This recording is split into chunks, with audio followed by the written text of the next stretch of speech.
Hello दोस्तों, मैं आशीष कुमार अपने YouTube channel Bihar GK tricks में आपका स्वागत करता हूं। आज हम लोग मध्यकालीन इतिहास के अंतर्गत मुगल कालीन संगीत एवं चित्रकला के बारे में इस वीडियो में पढ़ेंगे। तो यदि आप लोगों ने अब तक हमारा channel Bihar GK tricks subscribe नहीं किया है तो इसे सब्सक्राइब कर लें, साथ ही बेल आइकन को जरूर दबाएं। तो आइए वीडियो को स्टार्ट करते हैं। सबसे पहले हम लोग इसके नोट्स को पढ़ेंगे। तो आइए इसके नोट्स को पढ़ते हैं। मुगल चित्रों में युद्ध दृश्य, पशु पक्षी और प्राकृतिक दृश्य, दरबारी चित्रण विषयों से संबंधित चित्रों का अंकन किया गया है। चित्रकला के क्षेत्र में मुगल शैली का प्रारंभ हुमायूं ने किया था। मुगल चित्रकला की नींव हुमायूं के शासनकाल में ही पड़ी। अपने फारस एवं अफगानिस्तान में निर्वासन काल में उसने मीर सैयद अली और ख्वाजा अब्दुस समद नामक दो पारसी चित्रकारों की सेवाएं प्राप्त की थी, जिनके द्वारा ही मुगल चित्रकला की शुरुआत की गई थी। अकबर ने अनेक ग्रंथों को चित्रित करवाया था। इसमें सर्वप्रथम दास्तान ए अमीर हमजा है। पहले सैयद अली तथा बाद में अब्दुस समद की देखरेख में पढ़ाया। 50 चित्रकारों ने इसे तैयार करने में हिस्सा लिया था। इसमें करीब 1400 चित्र हैं। यह ग्रंथ फारसी नायक अमीर हमजा अर्थात मोहम्मद साहब के चाचा के वीरतापूर्ण कारनामों का उल्लेख करता है। मुगल चित्रकला जहांगीर के काल में अपने शिखर पर पहुंच गई थी।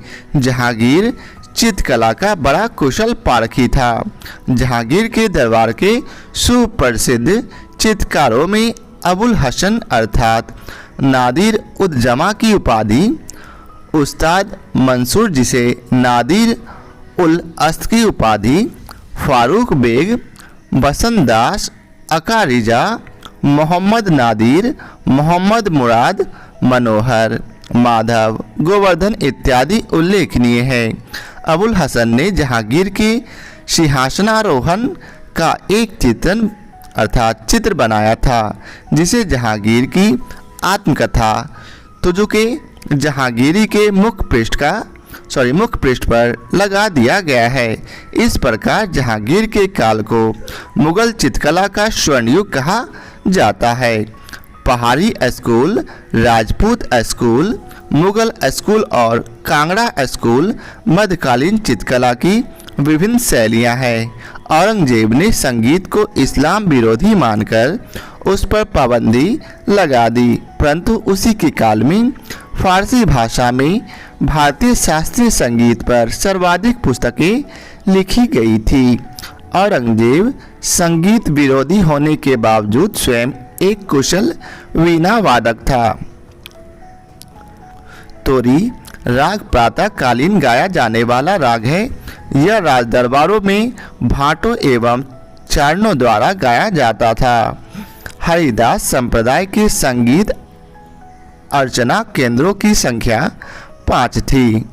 इन्होंने ब्रज भाषा में अनेक ध्रुपद की रचना की है। वे गायन और वादन दोनों कलाओं में प्रवीण थे। इनके अनेक शिष्य थे, जिनमें से तानसेन, बैजू बावड़ा, गोपाल नायक, मदन लाल का नाम उल्लेखनीय है। अकबर के शासनकाल के दौरान तानसेन और स्वामी हरिदास प्रमुख ध्रुपद गायक थे।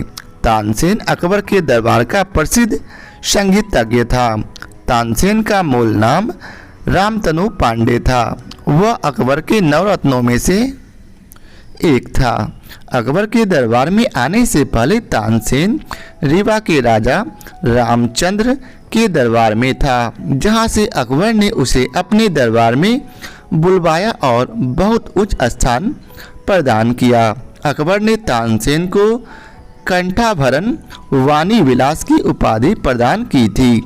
विलास खां जहांगीर के दरबार का प्रमुख संगीतज्ञ था।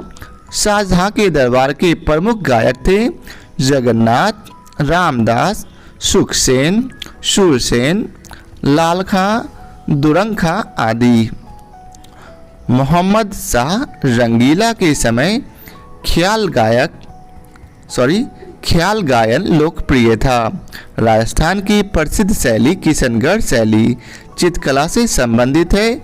यह शैली अपने श्रृंगारिक चित्रों के लिए संपूर्ण भारत में जानी जाती है। किशनगढ़ के राजा सामंत सिंह श्रृंगार प्रिय व अच्छे साहित्यकार थे जो नागरीदास के नाम से प्रसिद्ध हुए। इनकी प्रेमिका बनी ठनी अर्थात राधा का सौंदर्य इनके काव्य का आधार है। इन शैली के प्रमुख कलाकार अमीर चंद्र, छोटू, भवानीदास, निहाल चंद्र, सीताराम आदि हैं। बनी ठनी का प्रसिद्ध चित्र निहाल चंद ने बनाया था जो किशनगढ़ शैली में है। अब आइए चलते हैं इसके प्रश्न कोश को पढ़ते हैं। तो पहला प्रश्न है, मुगल चित्रकला के विषय में कौन सा कथन सत्य है? तो इसका उत्तर है उपरोक्त सभी, अर्थात इसमें युद्ध दृश्य, पशु पक्षी और प्राकृतिक दृश्य और साथ ही दरबारी चित्रण का वर्णन है। मुगल चित्रों में उपरोक्त सभी विषयों से संबंधित चित्रों का अंकन किया गया है।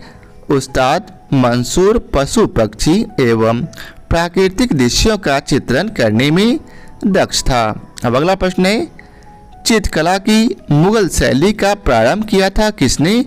तो हुमायूं ने। चित्रकला के क्षेत्र में मुगल शैली का प्रारंभ हुमायूं ने किया था। मुगल चित्रकला की नींव हुमायूं के शासनकाल में ही पड़ी।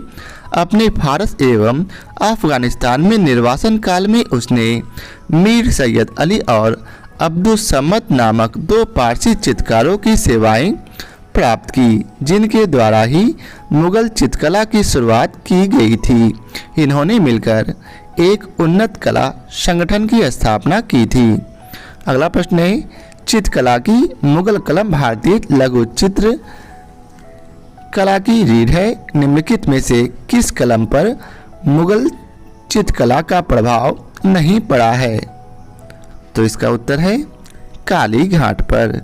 मुगल चित्रकला ने पहाड़ी, राजस्थानी एवं कांगड़ा चित्रकला को प्रभावित किया था, किंतु काली घाट चित्रकला पर मुगल प्रभाव नहीं है। इसने अपने प्रतिमान स्थानीय संदर्भों से ग्रहण किए हैं।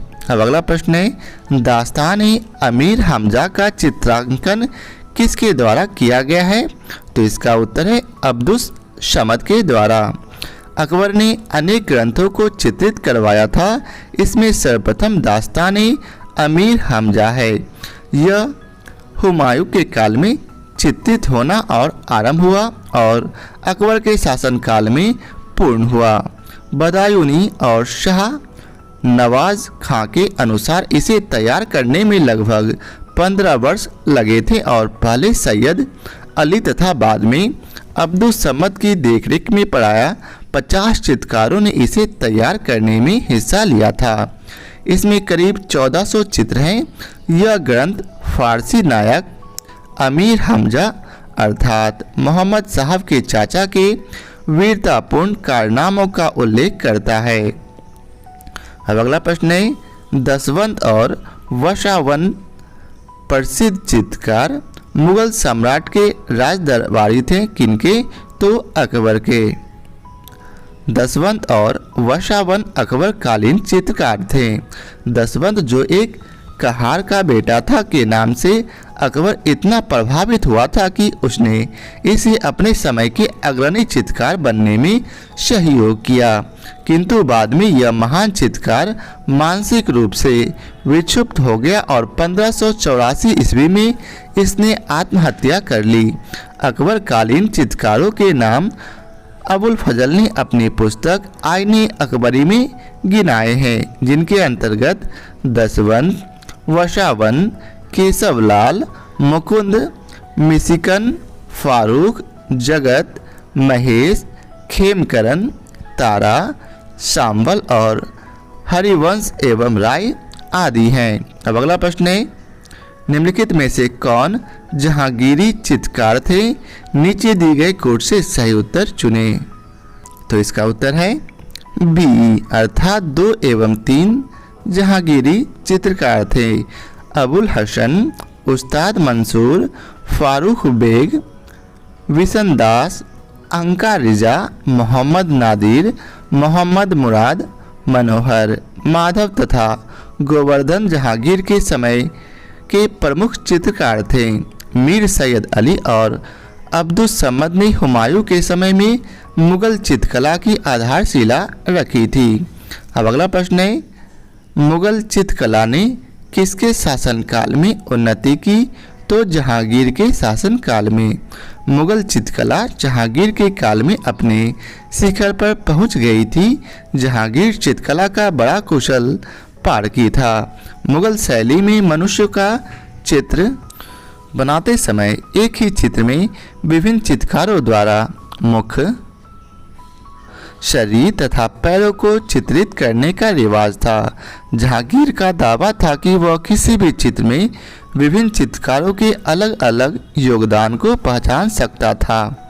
शिकार, युद्ध तथा राज दरबार के दृश्यों को चित्रित करने के अलावा जहांगीर के काल में मनुष्यों तथा जानवरों के चित्रों को बनाने की कला में विशेष प्रगति हुई। अबुल हसन ने जहांगीर के सिंहासन आरोहण का एक चित्र बनाया था, जिसे जहांगीर की आत्मकथा तो जो कि जहांगीरी में मुख्य पृष्ठ पर लगा दिया गया है। इस प्रकार जहांगीर के काल को मुगल चित्रकला का स्वर्ण युग कहा जाता है। अब अगला प्रश्न है, जहांगीर ने मुख्यतया निम्नलिखित में से किस कला को संरक्षण दिया था? तो इसका उत्तर है चित्रकला को। अब अगला प्रश्न है, इनमें से किस मुगल सम्राट ने सचित्र पांडुलिपियों से ध्यान हटाकर चित्र आधार अर्थात एल्बम और व्यक्तिगत रूप चित्रों पर अधिक जोर दिया था? तो इसका उत्तर है जहांगीर ने। हुमायूं के समय से ही मुगलों ने चित्रकला में अभिरुचि दिखाई।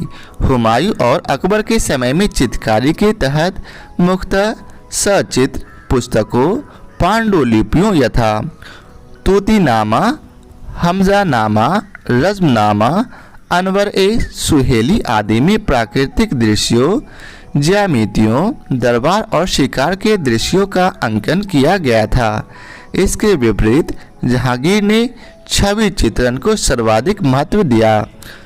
स्वयं जहांगीर ने अकेले या नूरजहां के साथ फारस के सम्राट, दरबारियों, पशु पक्षियों आदि के अनेक व्यक्तिगत रूप चित्र बनाए तथा अनेक चित्रधारों अर्थात एल्बम का निर्माण करवाया था।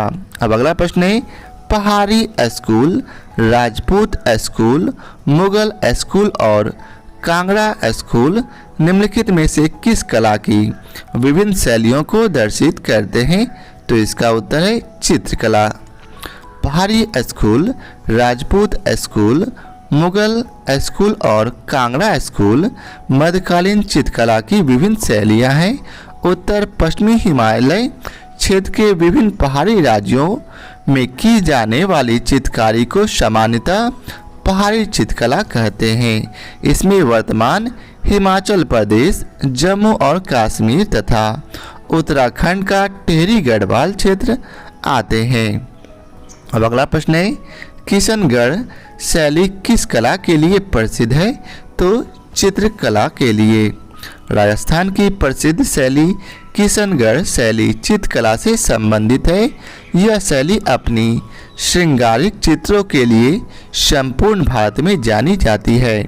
अब अगला प्रश्न है, निम्नलिखित में से कौन सा एक संगीत वाद्य बजाने में औरंगजेब की दक्षता थी? तो वीणा।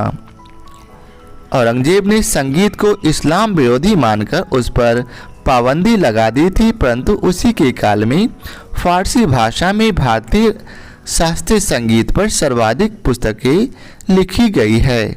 औरंगजेब संगीत विरोधी होने के बावजूद स्वयं एक कुशल वीणा वादक था। अब अगला प्रश्न है, प्रातः काल में गाया जाने वाला राग है कौन सा? तो तोड़ी। तोड़ी राग प्रातःकालीन गाया जाने वाला राग है। यह राज दरबारों में भाटों एवं चारणों द्वारा गाया जाता था।